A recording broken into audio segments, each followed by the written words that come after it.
start with the acknowledgement of country, just to introduce myself. So I am the Chief Judge again this year. I was reminiscing this morning. I think next year is my 10th anniversary in this game of either being Chief Judge or being Chief Judge Helper. Which I like the title Mary Helper quite well. I also judge within the I Awards and then in the International Picta Awards. So I see the journey from not only being the Chief Judge here in WA, but then moving towards the I Awards and Picta. And some of the things that we'll talk about today come not just from overseeing the INCITE, but it actually happens across all of the stages, actually. So thank you to Jess for creating the first page slide. I just copied that and moved on from that. And in actual fact, a lot of the background, etc., is the good work from Jess in terms of the media details or media pack that she's created. So I would like to take the time to just acknowledge the traditional custodians of not just here, the Noongar people, but also the country across our region, because we are such a vast region. I would like to pay our respect, but also my respects to elders past, present, and those that are emerging as well. I think it's always a great honor to be able to stand with our firm feet on the earth and know that it's, others have walked here long before us. So today's session, oh wow, it's coming in and kind of almost swing-in mode. That wasn't intentional, but it's probably some features from Jess's pack as well. So I'm going to just run you through some of the key information, talk you a bit through how the judging works, because if people haven't been part of the process before, it's sometimes hard to understand how it works, or not hard, but you don't know. And so if you understand how it works, it also helps you to put your entry together. Talk about what judges look for in the entries.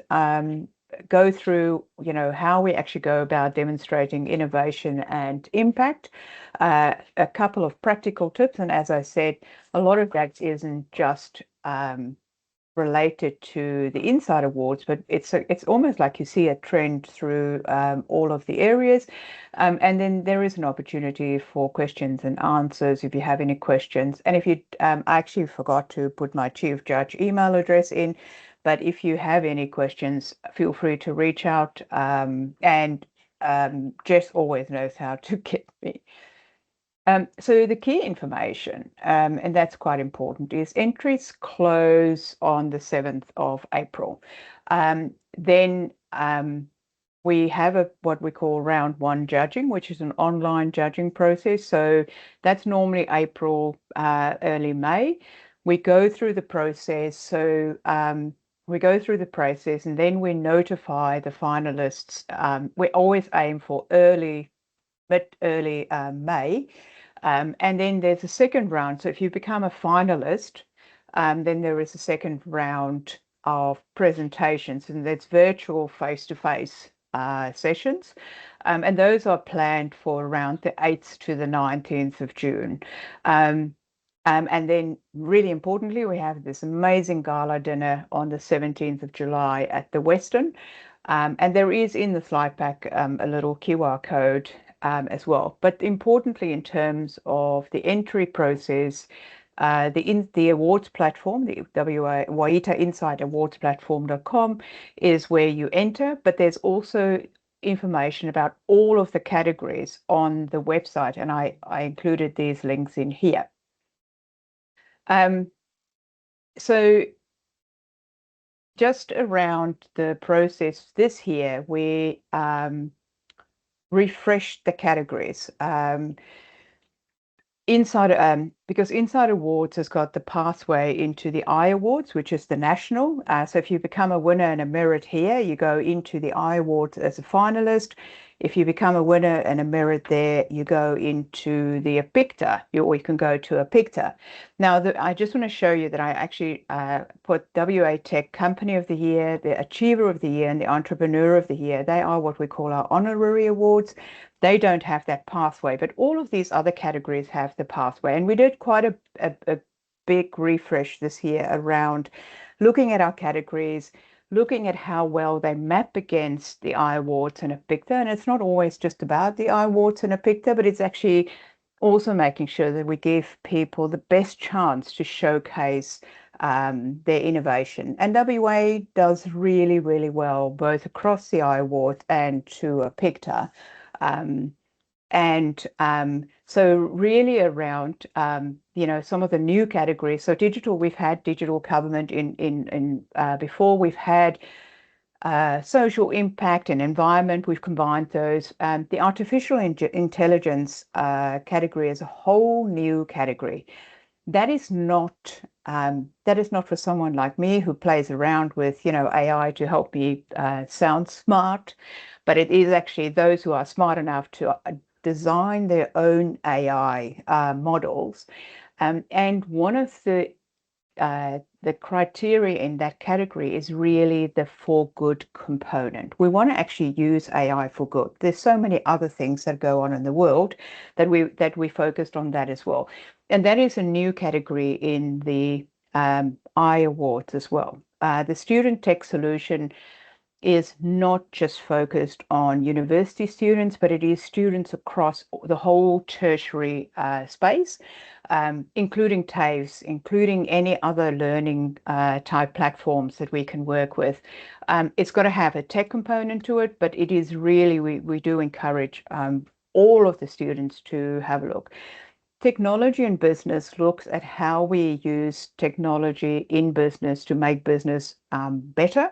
So that is also one where we kind of combined a couple of the I-Awards categories into one, because you can either focus on the platform or what the platform does in the tech space. And then we've got startup. So startup, just note that there's a 3-year cutoff. So if you're older than 3 years, if you were 3 years and 1 day at the 1st of January, then that won't be a category for you. So there is a very small pool, well, not a small pool, but it is real startups. We're not in year 4, year 5 onwards. Industrial technology looks a lot at things such as ag tech, med tech. There's engineering, technology and engineering, and then research and development. We've combined. In the past, we used to have a separate postgraduate category, but postgraduate students will everybody who wants to enter that category will enter into it as one group, because what we found in the past is that with our postgrads, if we kind of separate the two, they didn't really have a pathway. So we're treating it as one category. And then one of the really great things that's the I-Awards has done as well is they used to have a diversity category, and it was a bit like our honorary award. They brought that into the mainstream category pack as well. So we used to have a digital inclusion, and we basically combined both of these to give some real good use cases here for us in WA around diversity and digital inclusion. In actual fact, the importance of showcasing that, I think that is really what is quite important about that. So all of that information is on the website, as I said, around each of the categories. There's criteria for each. And then when you go into the award force platform, in where you put the information in, all of the information for each of the criteria, all of the bullet points, all of the little areas that we are covering is included in there. And in actual fact, when the judges look at it, we've done the same. So when they judge, they look at the same bullet points that you look at and say, okay, have you answered all of the following? So and if you can't find anything on it, let me know, and we'll make sure that you can actually find that. So it is important to select your category strategically. This is a competition. It's not It's not, it's not like a school ground where everybody gets a sticker when you're in year one. It is a competition, and we want you to do really well. It's a great opportunity to showcase your innovation. You can enter into a maximum of 3 categories. And I often encourage people to enter into more than one, because the benefit that you get out of this is that you actually get 2 sets of judging panels.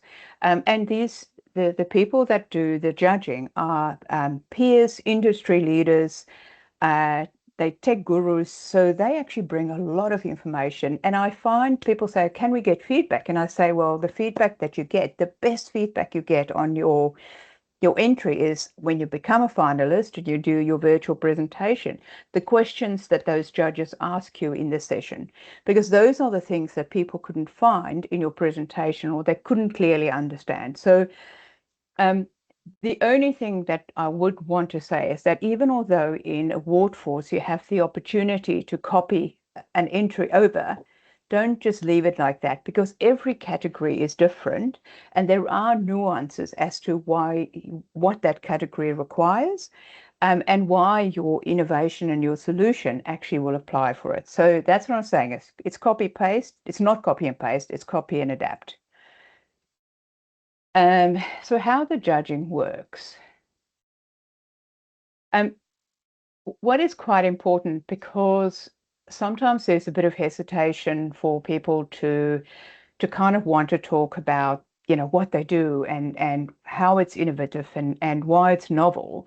And because of that, we actually, all of the judges, when they go in to judge, and we do this for both of the rounds, is they have to sign a confidentiality form as part of the process. We also we don't share information across. So we've got a lead judge. The lead judge can see all of the judges' scores to make sure that there is probity in the process, but the lead judges can't see across different categories. The only person that can actually see all of what's happening is myself.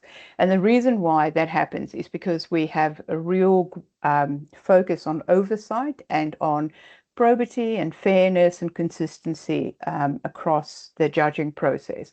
The other thing that we do as well is we go through quite a rigorous conflict of interest check process. And if there's even the slightest width of a potential conflict or a perceived conflict, we actually go, no, we don't want you to judge in this category. And I remember from last year that we ended up saying, you guys have, I think with one of the universities, you've entered in so many categories, we can't put you in any of these. So, and we like for people to be able to judge, but if it's not at the best interest of the entrants, we will say no, do not judge. There is a key awareness of the importance of your IP and your competitiveness, and therefore, based on that conflict of interest check as well, we also make sure that there isn't, so you won't necessarily have what we call an expert in your category that is specific, say, on AI. We will have enough information, we will have tech leaders, we will have peers. But if it touches on IP or confidentiality or conflict of interest, we will not have any of the judges in your judging panel. And that is really quite an important benefit of this process, because it's people who will understand what you say, but they're not going to go out and mine your confidential, your IP. Hey, this is really quite cool how this stuff jumps in, Jess. So the judging process, we run a 2-stream judging process. So the first round is you'll go and enter your submission in Award Force, and then there's an online judging process, and that's literally everything gets scored out of 10. So 10 is absolutely excellent, and then 0 is, well, you actually did not complete the information. 5 says, yep, okay, you've completed the information, but it's average. And it doesn't mean it's average. It's just, this is kind of, where you are. And if you're on a 5 in terms of the scoring, then it kind of says you haven't explained the innovation really well. The second, once you've become a finalist, and we do understand that sometimes the writing component of all these entries is actually the harder bit. So you do need to meet the criteria. You do have to score quite high to become a finalist, because it's again, like I said, it's not a playground for kindergarten. Not everybody gets a star. But we do understand that often when people get to talk about their innovation and you get to present, that it comes more natural. These days we've got AI, and that, and I would expect that this year we will actually see that people will use that more. But just be mindful that if you do use the AI, that it actually makes sense and it doesn't sound like a robot's written it. Because the judges are peers, they are tech industry people, so they will actually know, they will be able to work it out or not.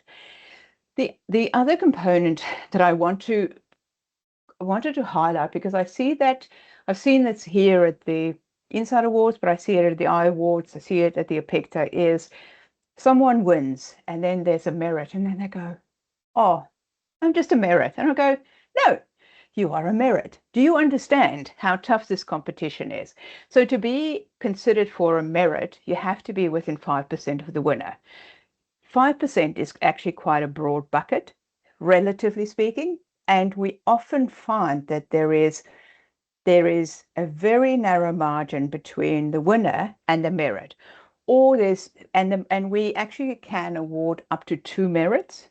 And that is literally not a matter of 1% or 2%, but a half and so there is really a lot of effort that goes into selecting the merits and the winners. And I must say, I've done over the almost 10 years, I've attended a number of these discussions around who should be winners and merits, and they become quite heated discussions. So there's a lot of robust discussions to make sure that we select the right winners and merits. There is a clean slate approach. So, and it works even in our competition. So in round one, everybody is a finalist. Now, in the process, someone would do better than someone else. But when you go to round two, everybody is a finalist again. It's a clean slate approach. The judges can go back to what you've submitted, but your presentation and your answers, your question and answer time, that actually sells that in terms of the competition. The same happens when we go through to the pathways. So if you're a winner or a merit here and you go to the I Awards, everybody's a finalist. And I have to say that I've actually seen from past experience is that often, say, merit winners here take on board the questions that were asked in their sessions, and then they go to the I Awards and they win. And they often go to a PICTA and win as well. So it's really about actually taking that opportunity in that judging space, especially when, in this round two, where you can take on board what the judges are asking. So the other thing I just want to clarify, and this is a bit of process and procedure, and I have to hurry up, but I hope, Martin, that you don't have to run away. I'm fine, thank you. Returning winners and merits. If you won or you had a merit in a category, and so for us, because we did quite a rebrand of our categories, we did a refresh. There's not many of them that are, digital government is similar. The student, there's a few of them that are similar. But if you did win or you were a merit, when you come back and you want to re-enter this here, you have to show what's new and novel. You have to show progress, and you can't just go and enter. You can always, no one can stop you to use a previous entry, but you cannot be a winner or a merit. And that then applies to the I Awards and a PICTA as well. So we just have to make sure that if you are a returning winner or a merit, that you have to show that, there's a year's gone by, what is new in the process. So the judges, what are they looking for? There's definitely a clear distinction between what separates winners from those who don't win. And it's some of the stuff is actually it is almost very simple. It's a clear submission and presentation. And when I say that, because I pop in and out of a lot of these sessions, I've seen it. A lot of the good presentations use 9 minutes of their 10 minutes. They leave enough time for questions and answers. A lot of the ones that become hard to score are the ones that keep on talking, a bit like me. They never stop. And because if you cannot grasp that concept and sell it clear and distinct, how do you expect that the judges will understand it?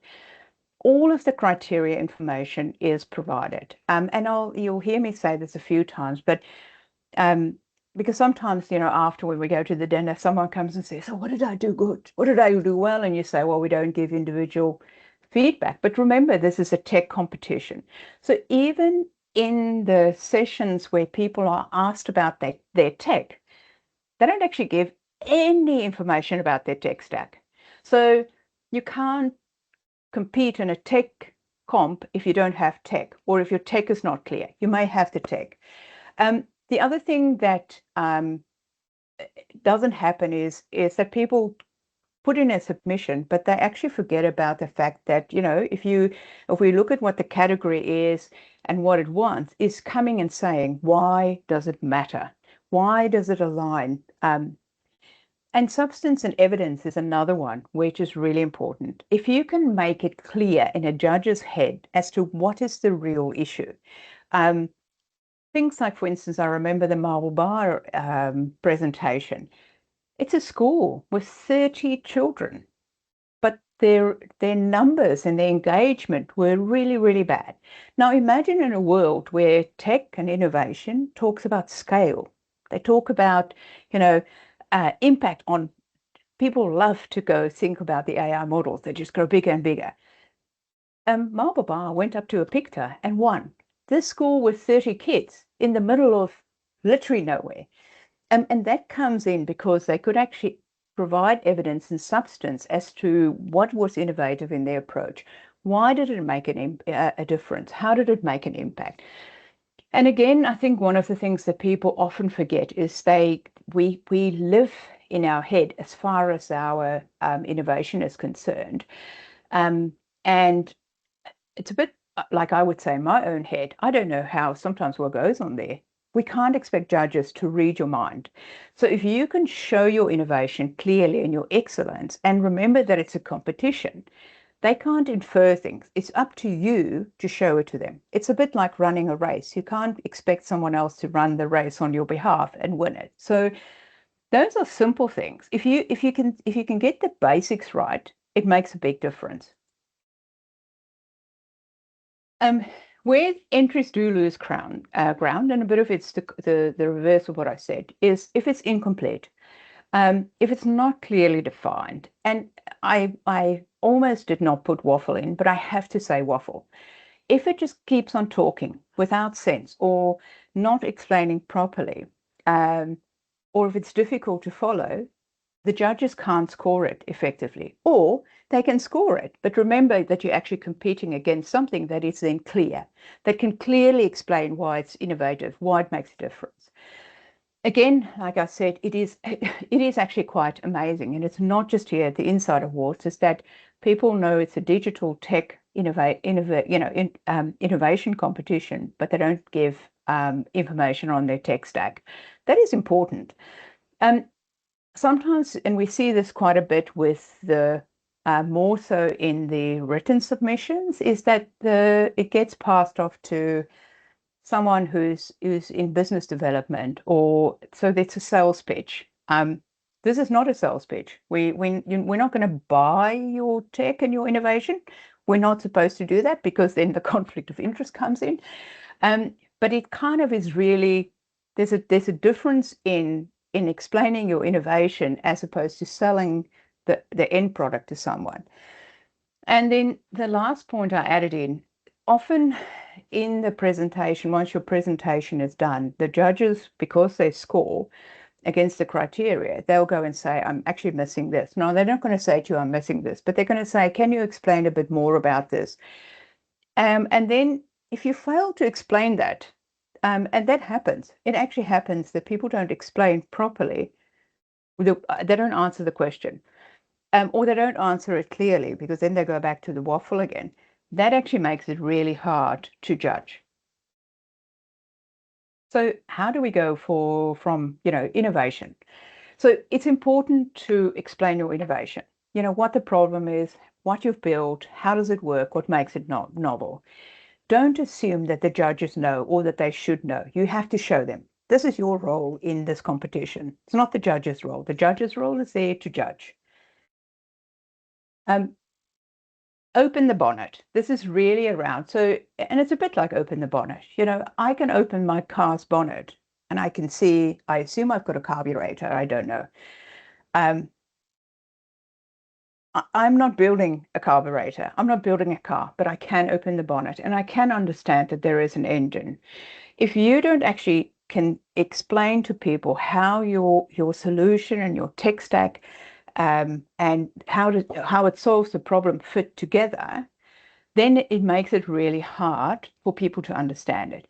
Now, being very mindful that for a lot of people, it may be sensitive IP. We're not asking for your IP, but we do need to understand your innovation. So we're not asking for your know-how, but we still have to understand what it is that you do, what do you use in the process.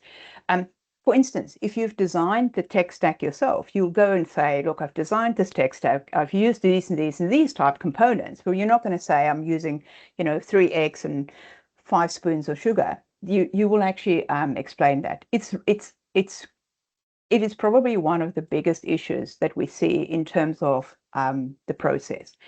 Showing the impact. That again is one of the things that we find often is that people talk about the what. They get into the details. This is what we do, but they don't actually make it simple to understand. Again, if I take Marble Bar, just because Shane's, we've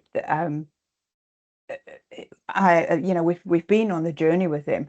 Is really around explaining the context, explaining the impact of what happens if a kid fails to turn up to school, explaining the impact about those generations, how difficult it is, how taking this innovation has actually made a difference. So if you can kind of think about how you show impact, and sometimes it is as much as saying, currently in this world, there's 900,000 people who cannot get to XYZ. This is what we're doing. Think about what your impact is, how you explain it clearly, and that will turn it into a winning idea. It's that context that the people need. And then connect the dots. Take on its own doesn't solve make you win. It's how you actually take that problem and the outcome and you go, well, this is where our innovation lies. A lot of times what we see is people think it's the complex things that win. It's not always the complex things that win. It's someone who has sat down and took a number of different things that we do every day and they put it together in a way that's more novel. So it's really important to connect the dots. And the last line I put on there on purpose, what is obvious is not always visible. I know a lot of times we live, we work, we sleep, we're in this world, but the judges aren't. So you have to make the obvious visible. So that's really quite important. Then some practical tips. Doing too badly. So strong interests, they do set the scene. It's a bit like I often refer to things like a 3-course meal. You really have to make sure that your entree sets that scene. And then you take people through the process and your main course is good, but you also then bring it together in that dessert. How do you close? So yes, we've got the criteria and it's, there are simple things in the process that we added in. That 50 words or whatever it is to describe the entry. What are you doing? Think about that because that actually sets the scene. It starts the judges to realize, oh, this is a real problem. Now I'm curious to see how we solve it. Make it easy to follow. So it's as simple as it seems. It's not. Get someone to read it that knows nothing about it and ask them if they understand. Let them explain it back to you. You do need the ability to explain the tech. Often, sometimes people think, as I said, it's the more complex it is, the more innovative it is. It may be, but it's actually in how well you can explain the complex in a simple way. Show the evidence. And as I said, Einstein's 6-year-old. Your judges aren't 6-year-olds, but you have to accept that they don't know everything. It's your job to explain it to them. They know enough about tech to be able, like I do a tech platform and the INCITE Awards. I don't know all about tech platforms, but I know how to ask questions. And that is in what we have to think about. The judges, if there's something missing, they will ask you, but it is your job to tell them. So for me, clarity beats complexity every time. Who writes the entry, and I'm not going to go too much into it, but it does matter. And it should be written by someone who can clearly explain the work. Now, it may not be the tech founder, because sometimes, as I say, the obvious isn't always visible. I don't think it should be a salesperson unless that salesperson can go and explain the tech, explain the process, explain the outcome. As I say, it's not often where with the first stage, it lacks the depth to go through to a finalist. It's because it's written, and pardon for saying it's written in a very shallow way. So it doesn't show the innovation. It doesn't actually show you what you're doing. So it doesn't get to the mark. So titles matter. I always smile at the titles that are about as long as the Swan River. It's better to have a title that starts to tell the judges what you're about. For me, a title is your first impression. And so don't waste that first impression. I say this every year, and every year we get, Swan River titles. I would encourage you to, if you haven't used AI before, ask AI, can you give me a punchy title for my entry?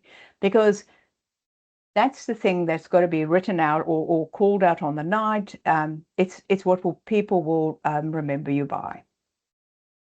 Let's see. Think like a judge. So a judge is judging multiple entries. They're scoring against criteria. They're comparing strong entries. They're not trying to figure it out. They're trying to score it.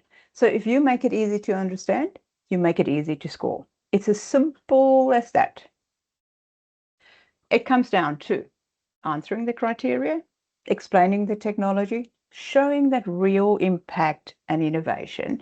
And then I think clarity is what gets you in the game. Distinction is what separates the winners. So answer the questions, but then think, how do I stand about? So if I can say it, make it clear, make it count, make it stand apart. And finally, don't wait, nominate. I had a moment of, hoo-hoo. So that is all from my part. Martin, since you have taken the privilege to join us, or we have the privilege that you joined us, is there any questions that you have from us? Yes, thank you very much, Celia. That was very snappy, very clear. I did mention at the beginning, I was trying to remember what my specific objective when I signed up was. And it could have been two things. It could have been as a startup leader myself, or as a judge, because I'll be a judge for another white event later in the year, which is not the INCITE Awards.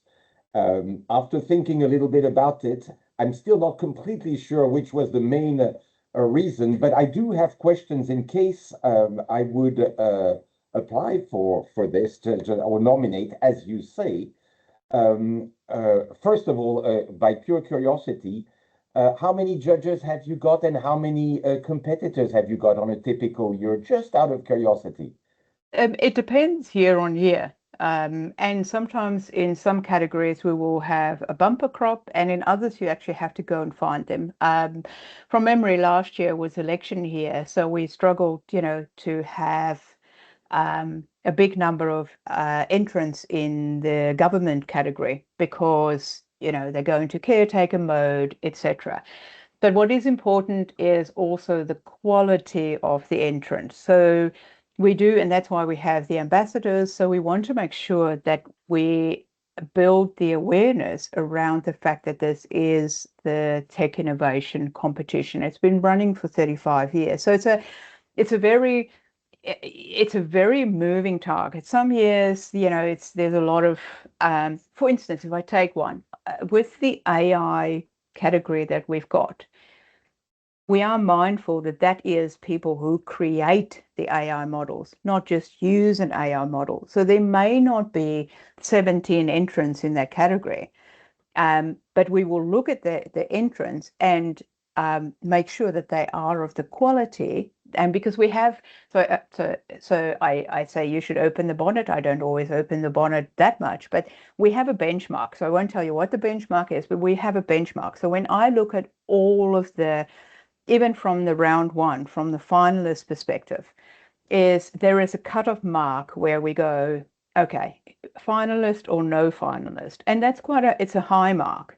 And so we do the same. So when each of the lead judges come back and say, this is who we recommend for winners and merits, I still go and say, okay, yes, that look good, but I'll go keep an eye out to make sure that the quality of the entrants matter. So it's really around, as weird as it sounds, sometimes it's actually the quality that matters, not the quantity. So if you have three, it's still a competition because in, for instance, that AI category, as I say, we know I would be surprised if we have 10, but sometimes you'll have 10, 12, 15. It depends really on where people are aware of it. So it's quite important that people become aware of it because the pathway that it has and the impact of that pathway is so amazing.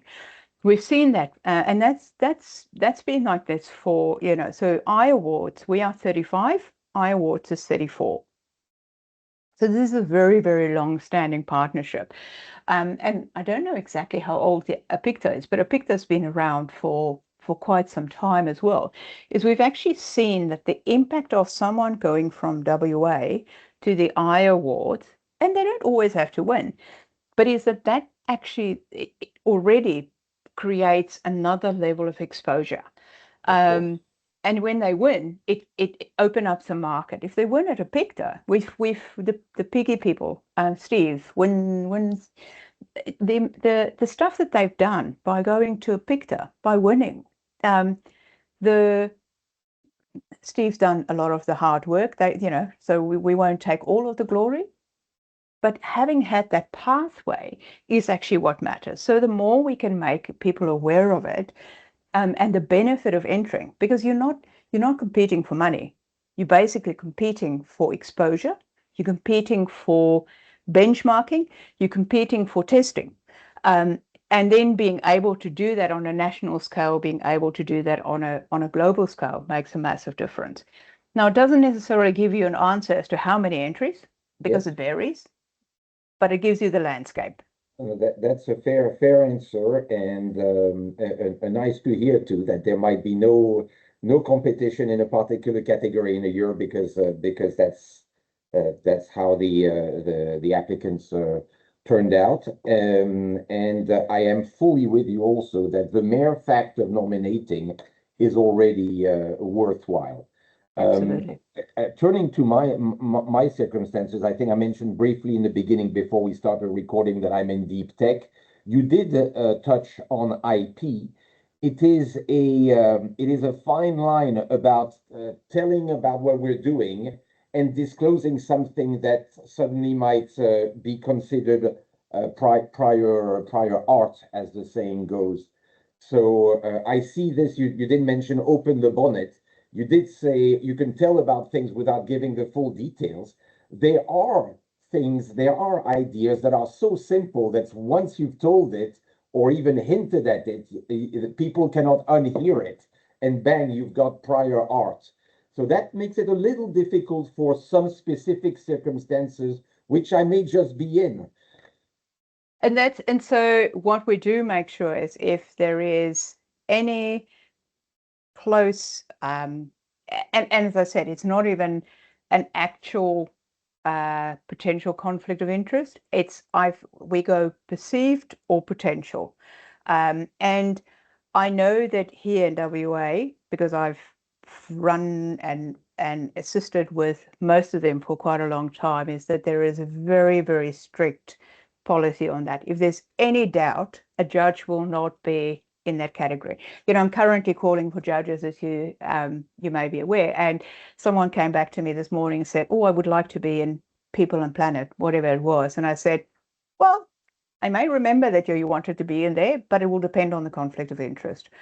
So we really are because WA in the honorary awards, we follow more of what I would call a peer approach, because the honorary is often about what you know about people, how well they're respected, but it's again a very high level of we do have conflict of interest, but we have it because it's more about recognizing individuals rather than their products.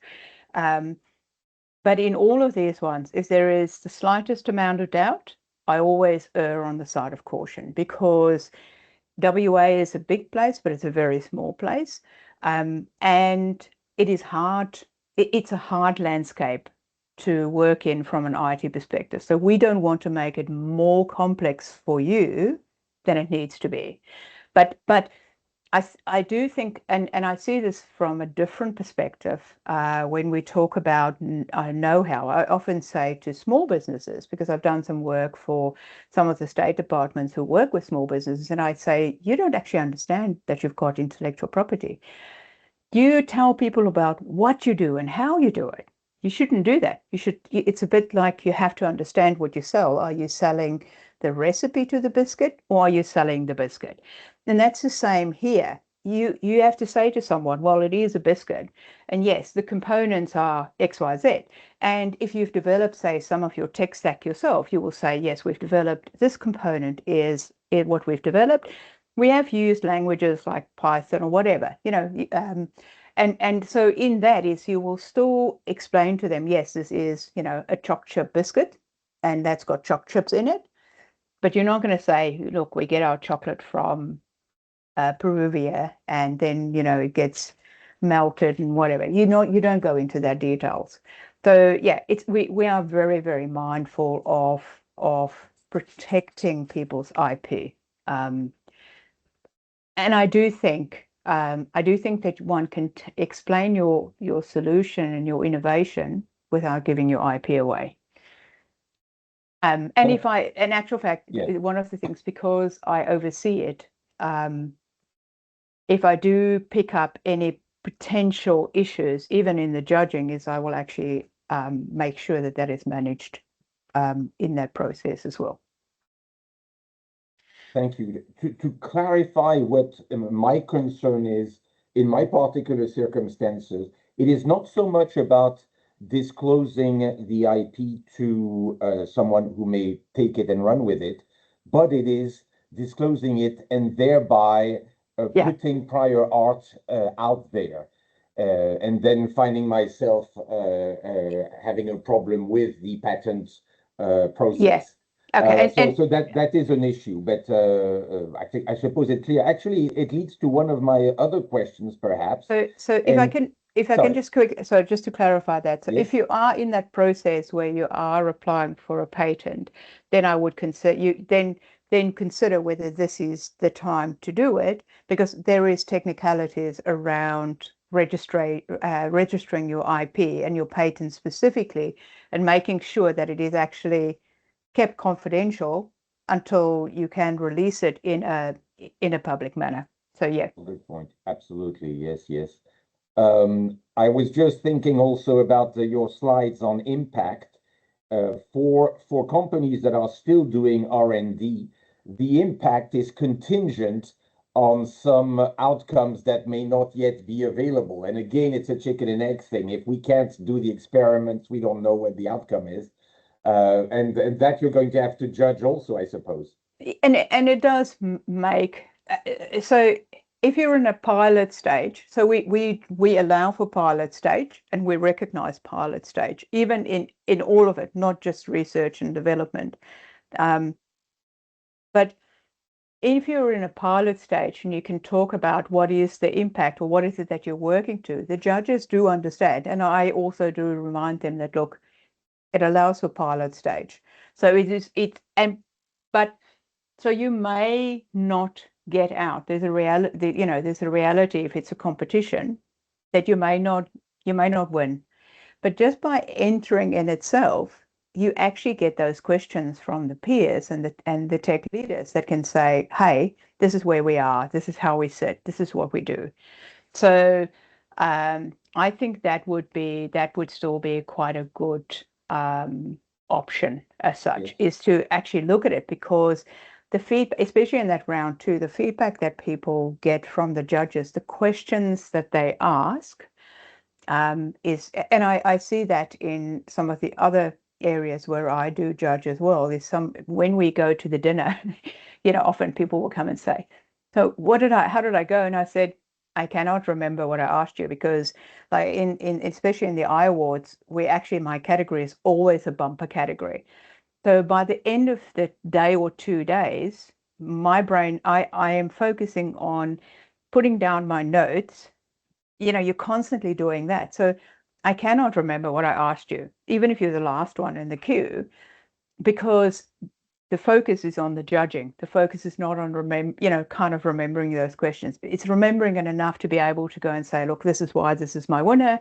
This is how the benchmark works. So I think it's really, but you are in that one session, so it's actually really valuable for entrants to go and look at those questions, and even because I think sometimes the obvious, because the obvious isn't so visible, you may think, oh, this is a really silly question that the judge has asked. Whilst if you turn it on its head, you're going to say, if I haven't put it out clearly enough that the judge could have picked that up in what I was saying, is my message coming across clearly? And that is often, I think, even as a startup, is we're trying to work out what's the thing that's going to hook people in. So how do we actually put it in so that people understand it clearly? And I think that is sometimes what that is. Do you have any more questions? I think Jess has popped off. So she had. Yes, No, we have, yeah. Jess. A very short related one. Do you have some sort of technical readiness level cutoff? As in, obviously, a company that would be at TRL 0 is not eligible. Perhaps one that's at TRL 9 is not eligible either. Pilot, we don't define it more than pilot. We do say pilot stage, but that means as a pilot you would have, it's not research and innovation is probably one that's slightly different because it's research and innovation, so you are looking at what you're looking at. But for most of them, if you haven't tested it somewhere, and it doesn't necessarily mean that it's got to be a pilot of 1,000, it can be a pilot of 100. But it's have to be kind of enough as a pilot. The benefit of entering earlier in the stage is that you can pilot, you can go away, do what you do, and next year come back, because you'll always show progress, or you should have shown progress. So you can kind of come back and get that opportunity in terms of what it is doing in terms of its progress and how you are progressing. Thank you very much.